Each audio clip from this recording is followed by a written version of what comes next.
Evangelho de João, capítulo 16, versículo 33.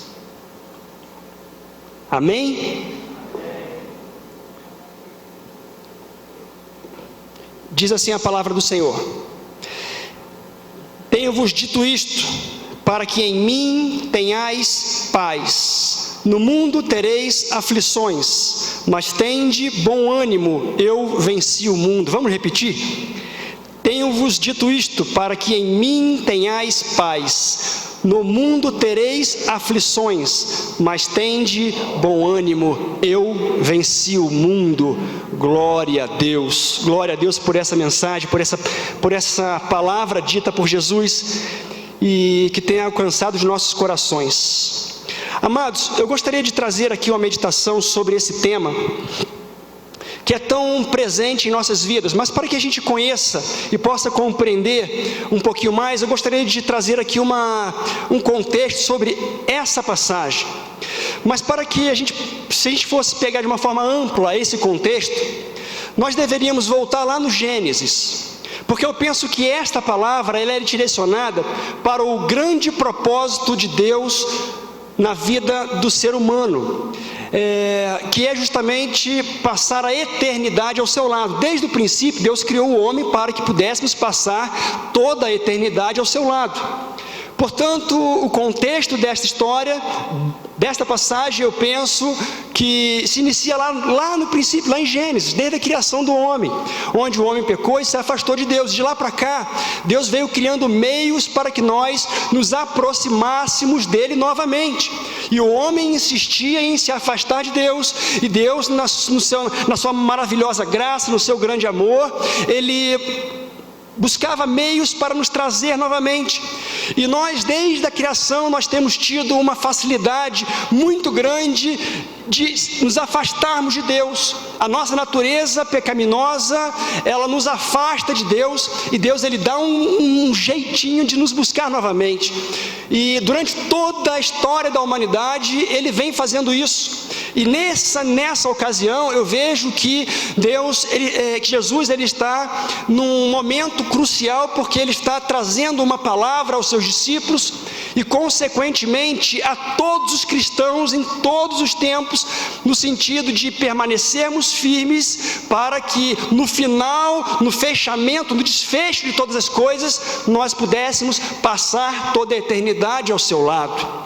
Portanto, amados, eu gostaria aqui de pegar apenas um contexto a partir do capítulo 13, onde Jesus está ali reunido com os seus discípulos, naquela última ceia, naquele momento tão especial com os seus discípulos, na noite anterior da sua entrega, daquele momento onde ele vai ao Getsêmani, onde ele começa aquela sua dor tremenda, porque estava chegando o grande momento, não apenas o grande momento da sua vitória, mas o grande momento da sua dor também. Então Jesus ele traz uma palavra, ele começa uma série de palavras, de ministrações, de ensinamentos, especialmente aos seus discípulos ali, e que, volto a dizer, estendendo-se a todos nós. E ele começa a trazer talvez um resumo de tudo aquilo que os seus discípulos passaram durante aqueles 3 anos.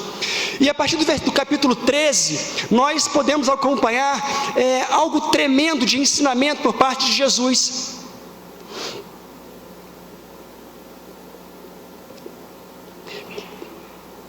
E aí então chegamos aqui ao momento onde Jesus ele mostra algo que é prioritário em nosso meio, no meio cristão, onde ele lava os pés dos discípulos, sinalizando que nós devemos cuidar uns dos outros, que devemos deixar a posição para nos tornarmos servos uns dos outros. E ele continua dizendo que nós precisávamos amar uns aos outros, que eram princípios que são indispensáveis para aquele que deseja passar a eternidade ao lado do Pai.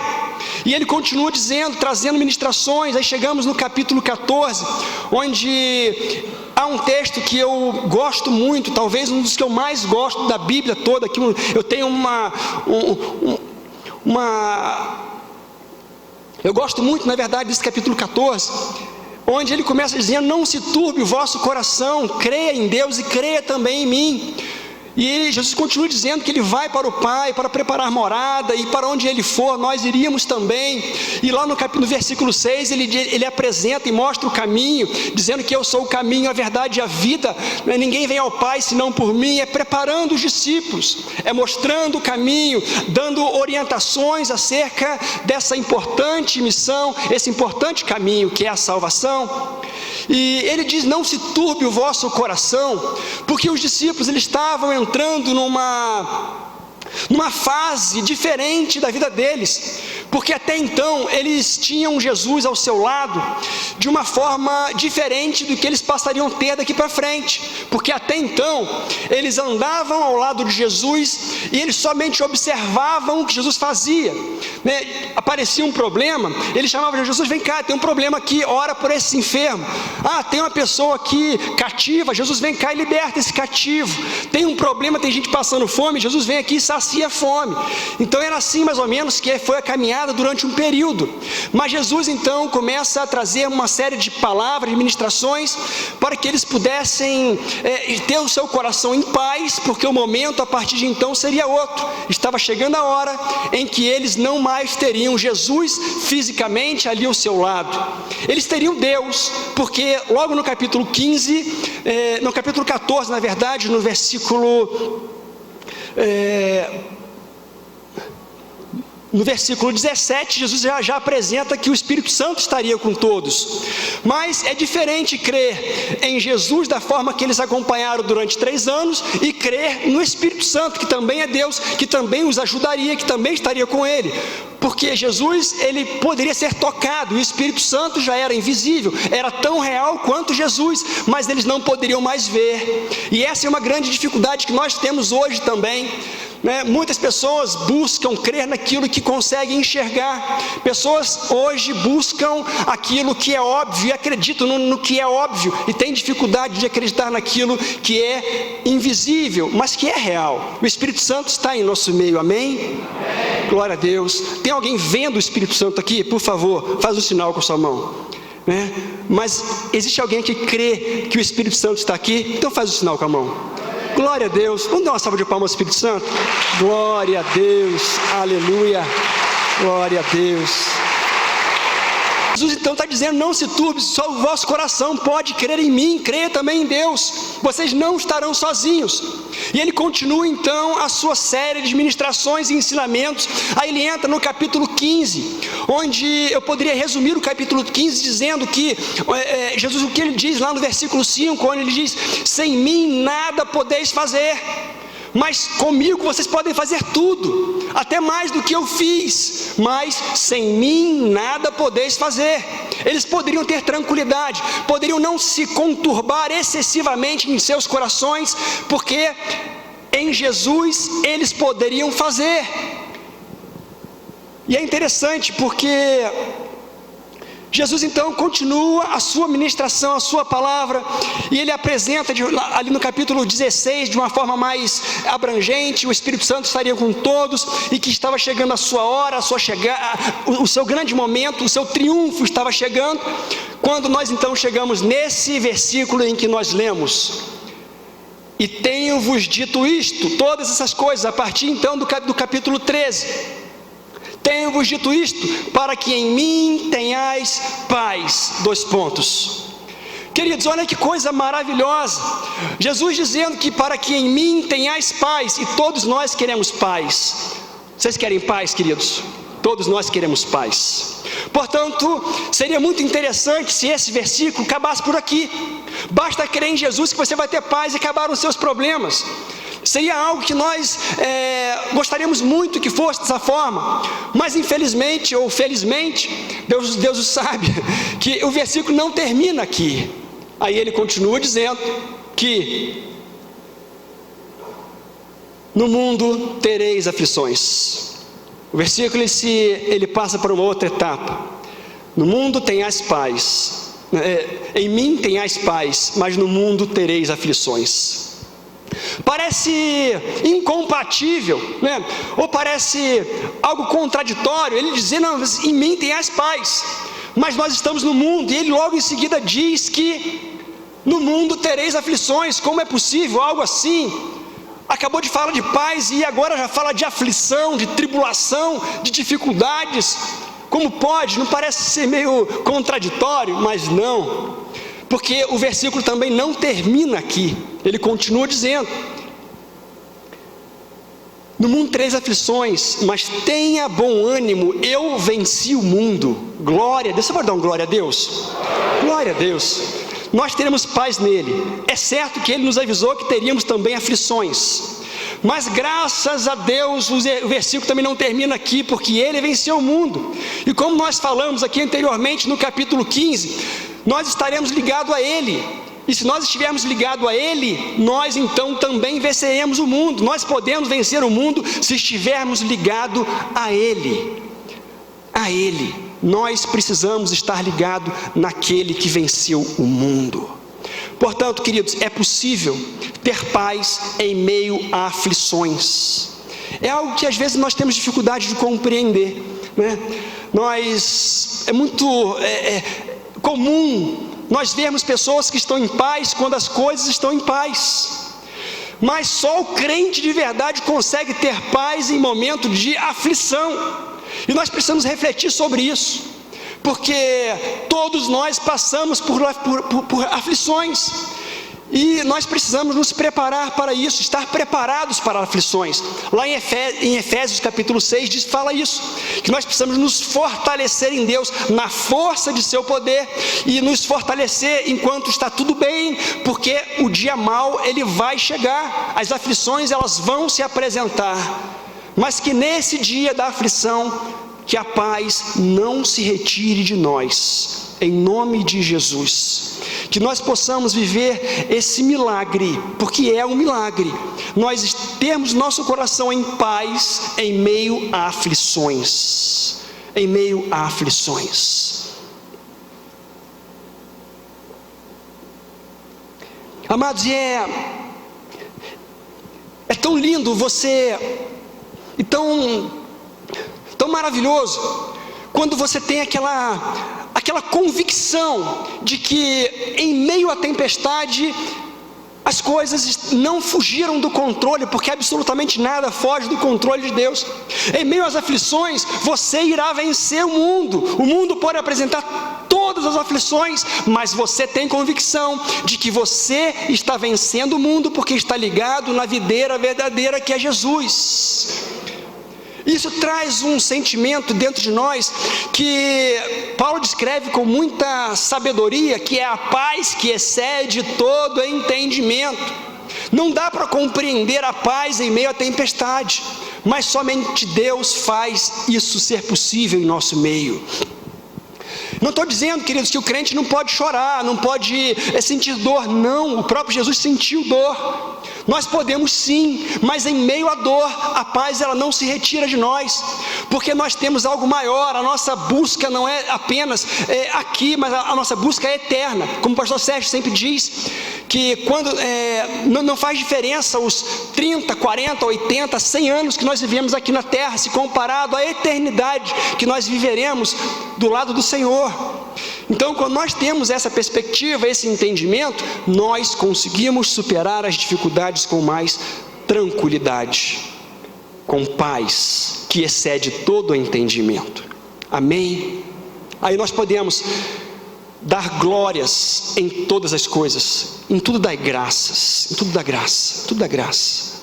É quando a gente vê o crente passando por tribulação, mas você vai conversar com ele, em vez de murmurar, ele fala: graças a Deus, Deus está comigo, e eu com Ele, glória a Deus por isso, glória a Deus pela tribulação, glória a Deus por isso, nós vamos vencer, para a honra e glória do nome do Senhor. E nós precisamos ter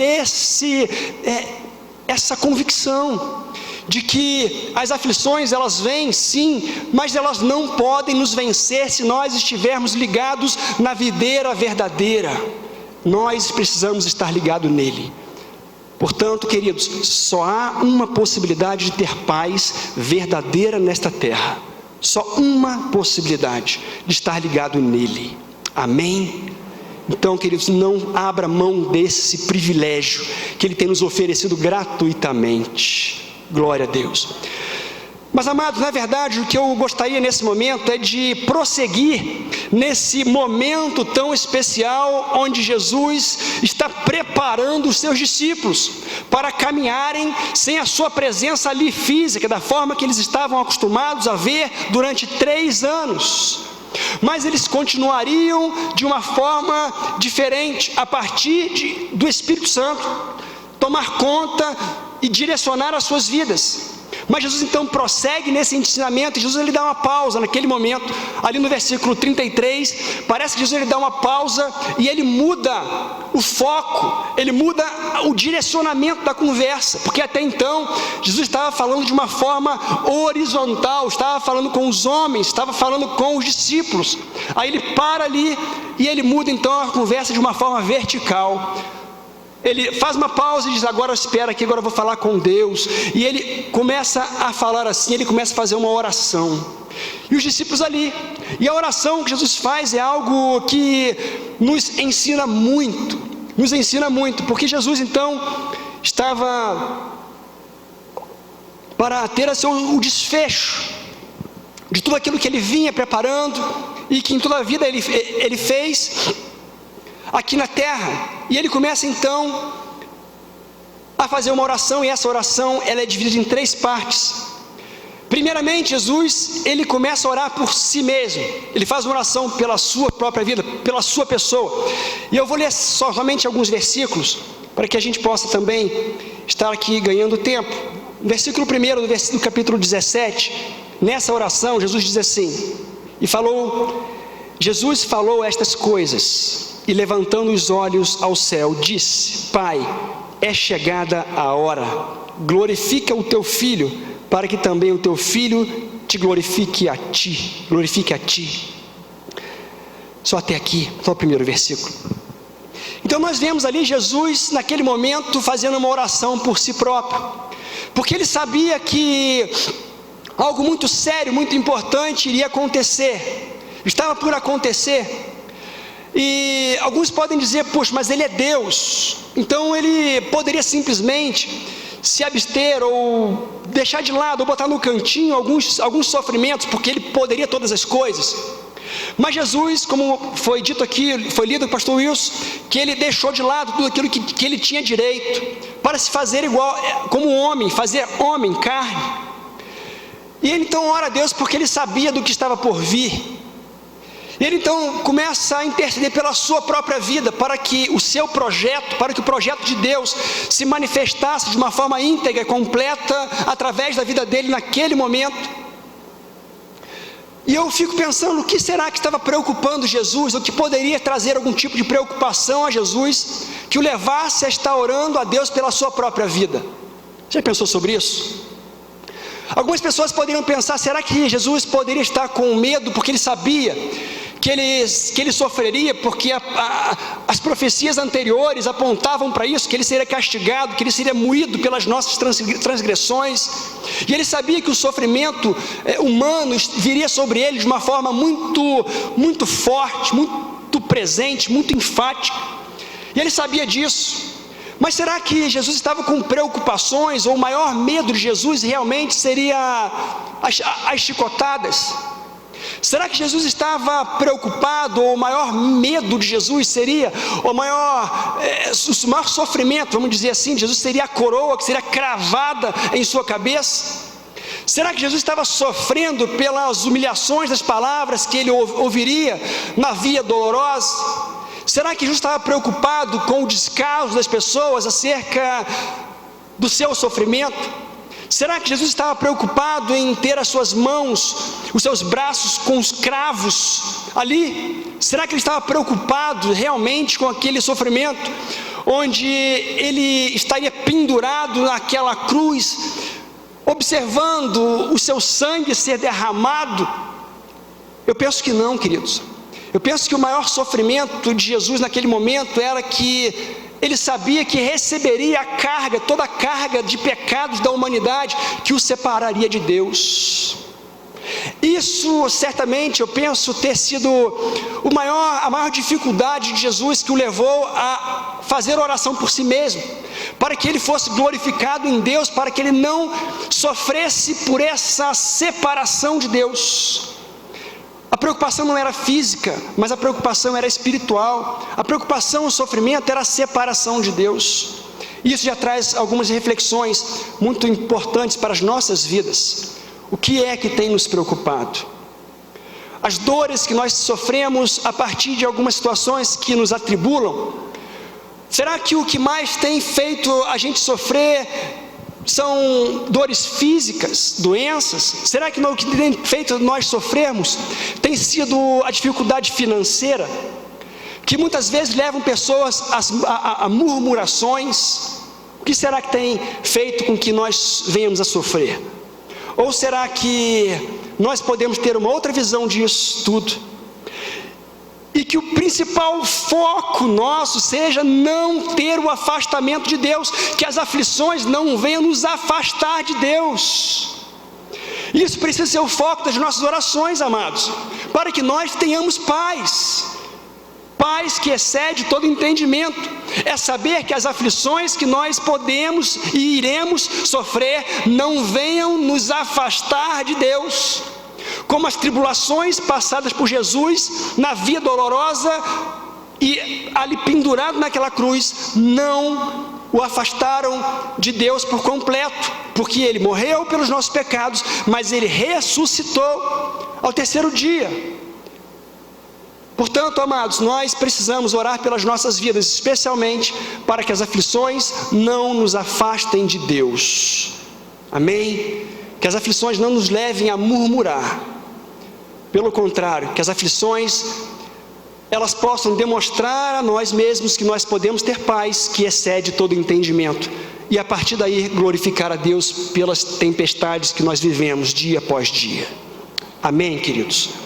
Então, você mesmo, porque existem momentos que, não sei se acontece com você, acredito que sim, em que nós acordamos pela manhã e sabemos dos desafios que nós precisaremos enfrentar, e sabemos que algumas questões difíceis elas se apresentam e vão ter que ser encaradas naquele momento, e bate muitas vezes uma tristeza, um desânimo ou um medo do dia, e a gente não sabe o que fazer, ainda a resposta ainda não veio, a gente ainda não consegue ver a solução para aquela questão.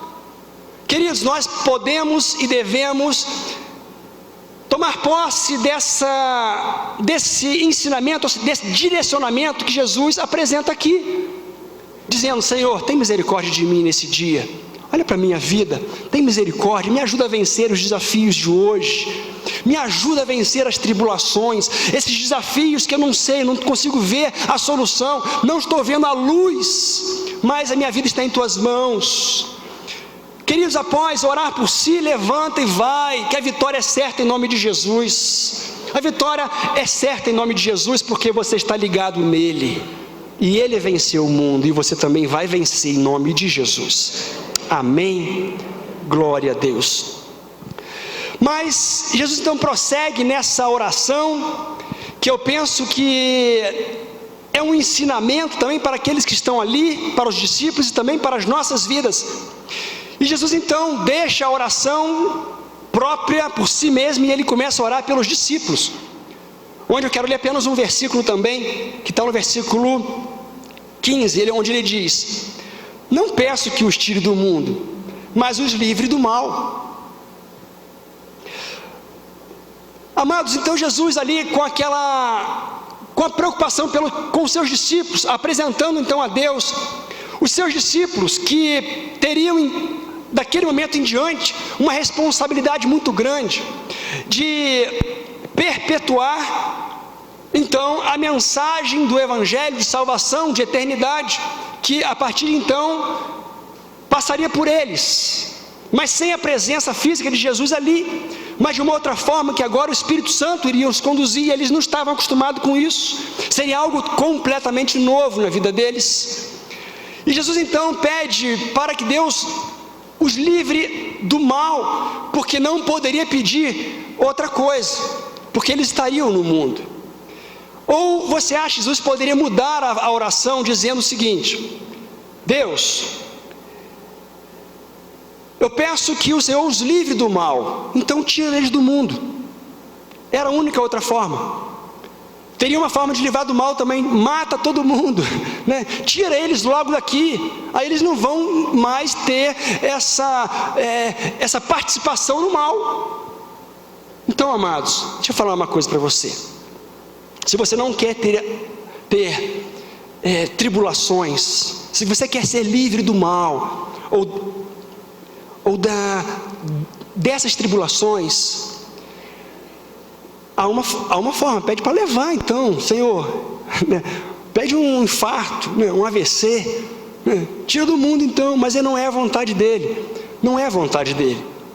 A vontade dele é que nos livre do mal, estando no mundo, até para que nós possamos ser exemplo para as pessoas, para que outras pessoas possam observar Deus nos livrando do mal neste mundo, em meio às aflições.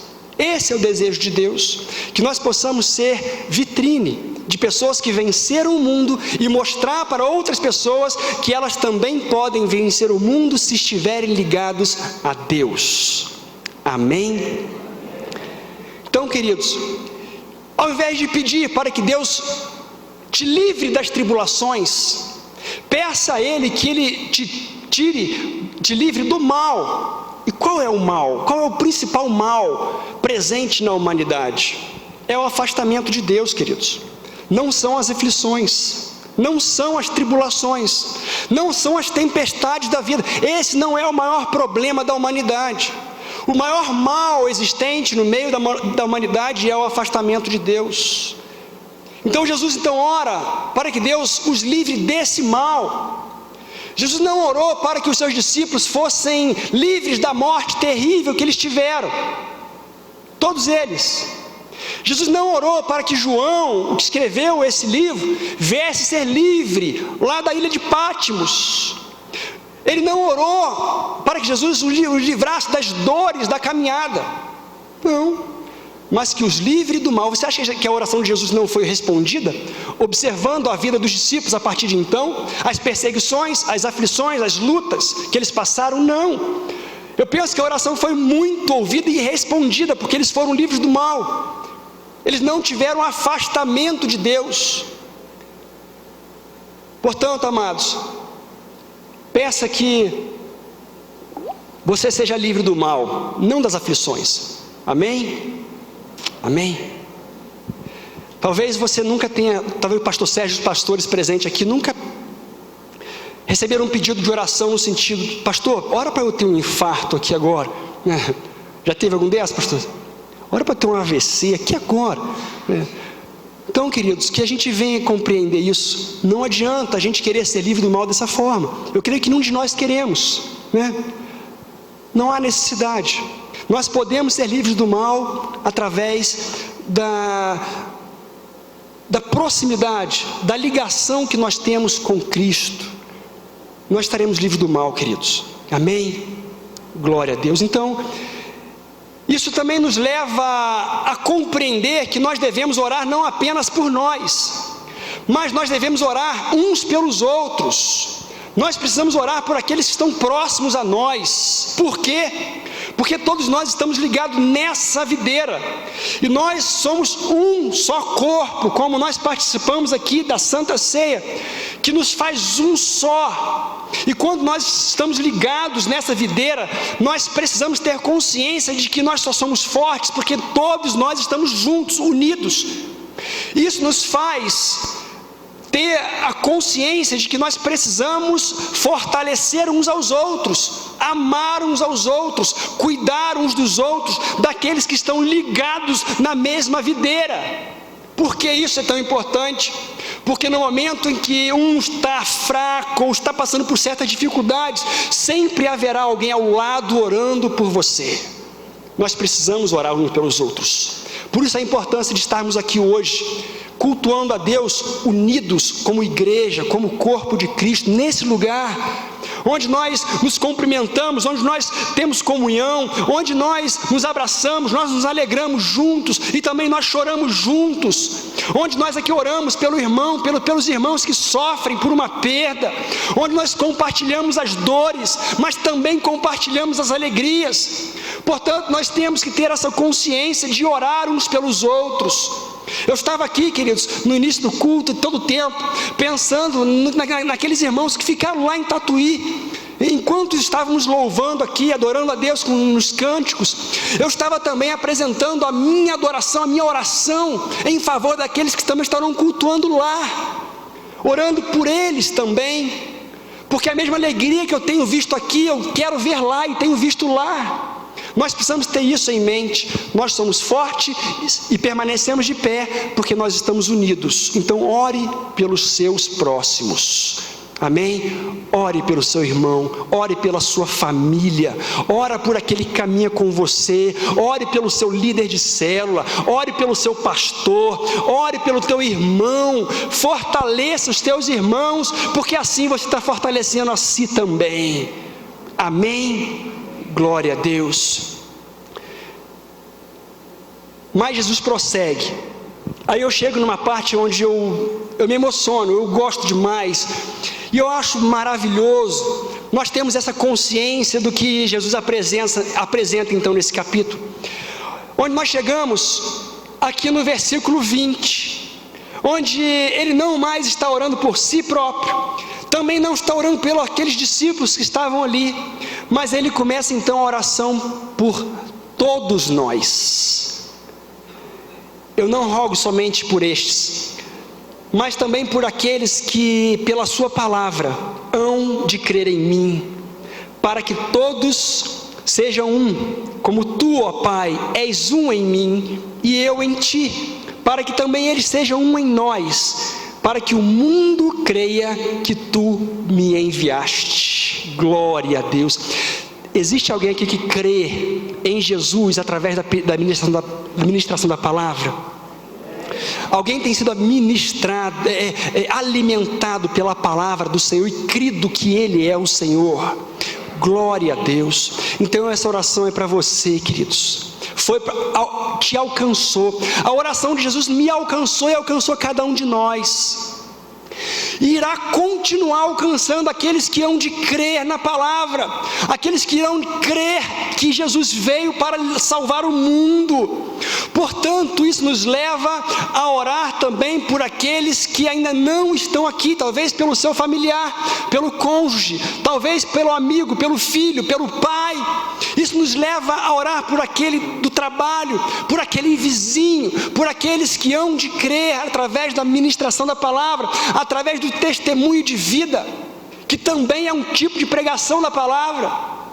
Então, amados, nós precisamos então orar por aqueles que hão de ser salvos. Nós precisamos ter consciência de que o céu não é apenas para nós. Nós precisamos ter o amor em alcançar vidas.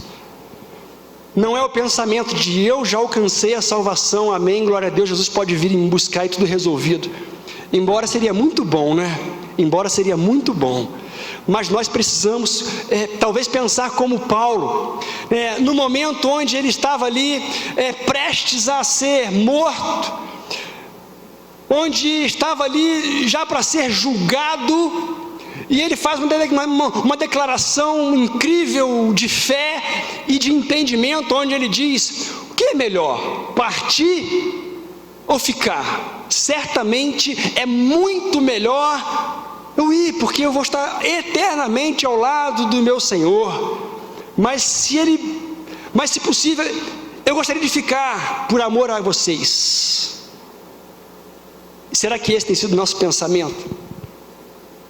Nós precisamos amar as pessoas ao ponto de orar por elas e ansiar, desejar a salvação daqueles que ainda não conhecem a Cristo. Queridos, eu tenho me entristecido muito, especialmente em Tatuí, penso que aqui não seja diferente, quando nós vamos tomar um sorvete na praça, e nós começamos a observar a sociedade, os jovens,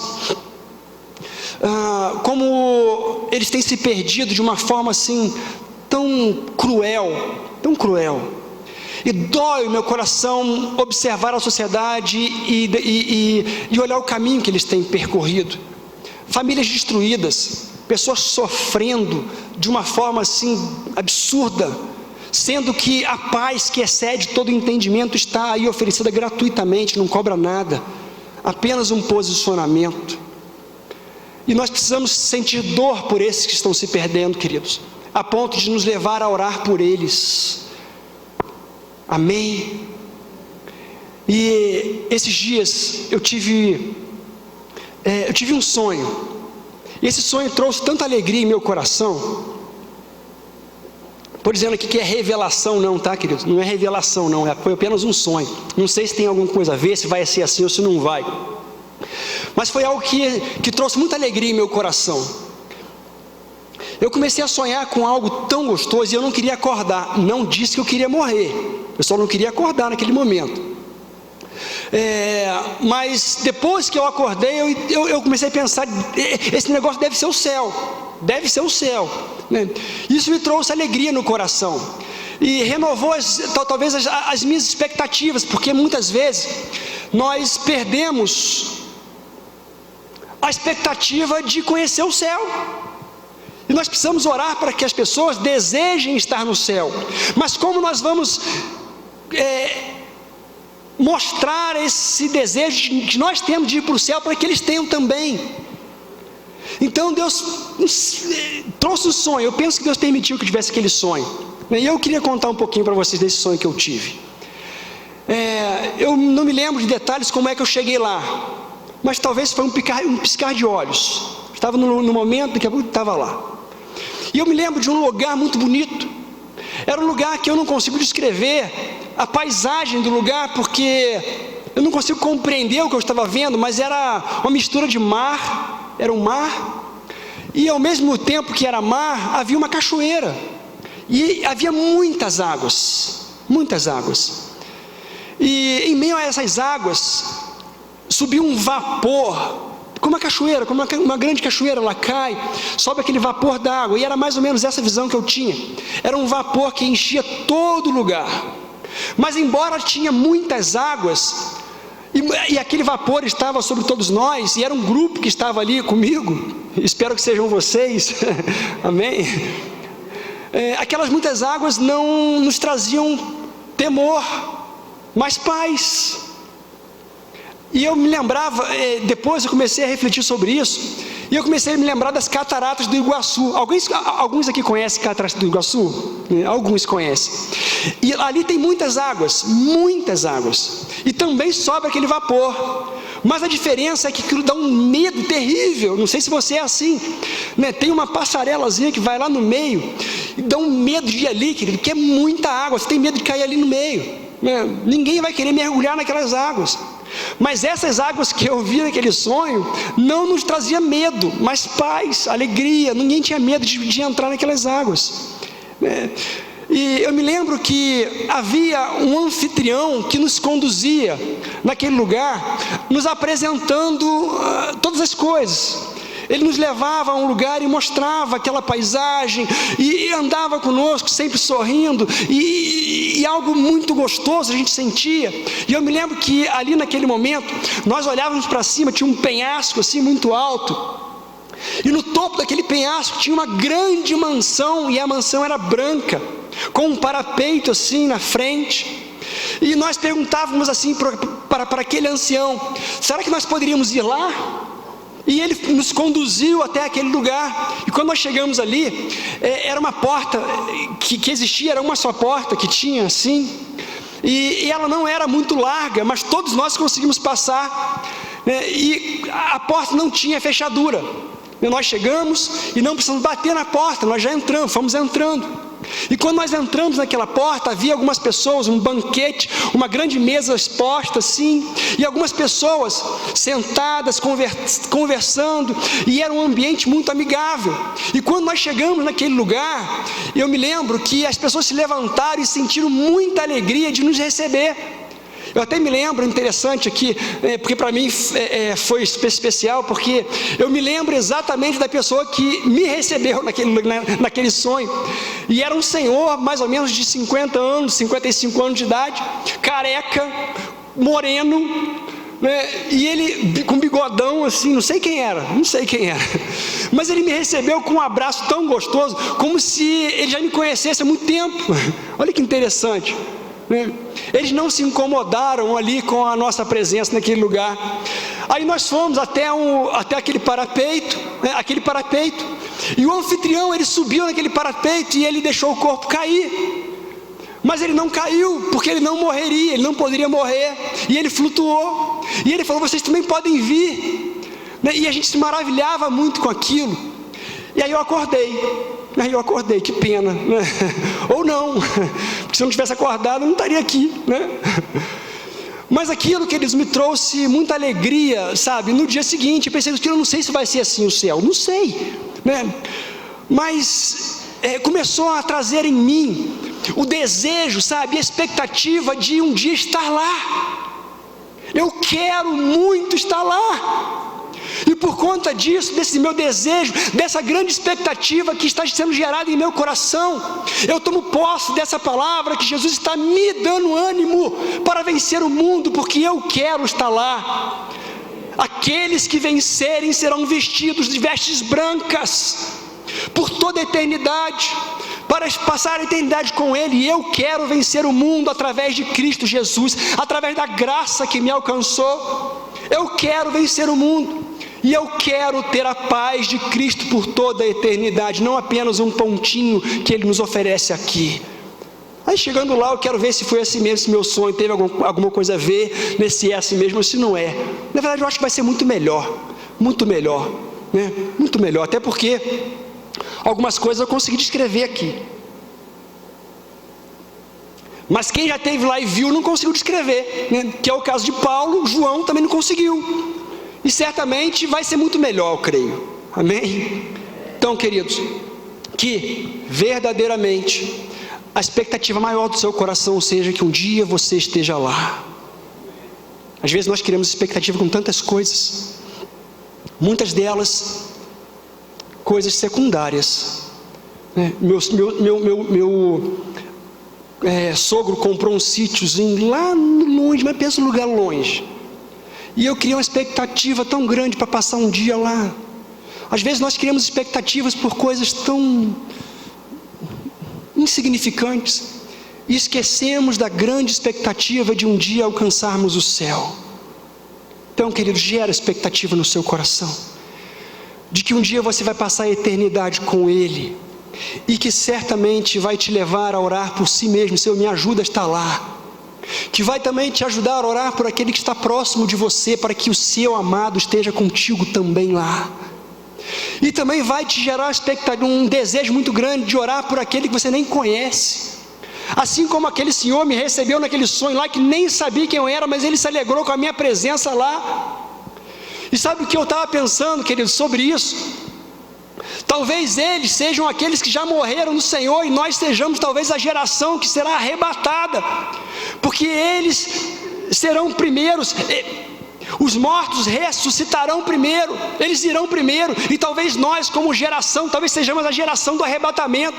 E se assim for, nós chegaremos lá e seremos recebidos por aqueles que já estão, pelos mortos salvos no Senhor. E que isso gere expectativa no seu coração, e não deixe que as tribulações do mundo esfriem a sua fé, em nome de Jesus. Esteja ligado no Senhor e se fortaleça nele, e não abra mão da grande esperança, expectativa de viver eternamente ao lado do Senhor, porque será maravilhoso, em nome de Jesus. Eu quero convidar os irmãos a ficarem de pé nesse momento.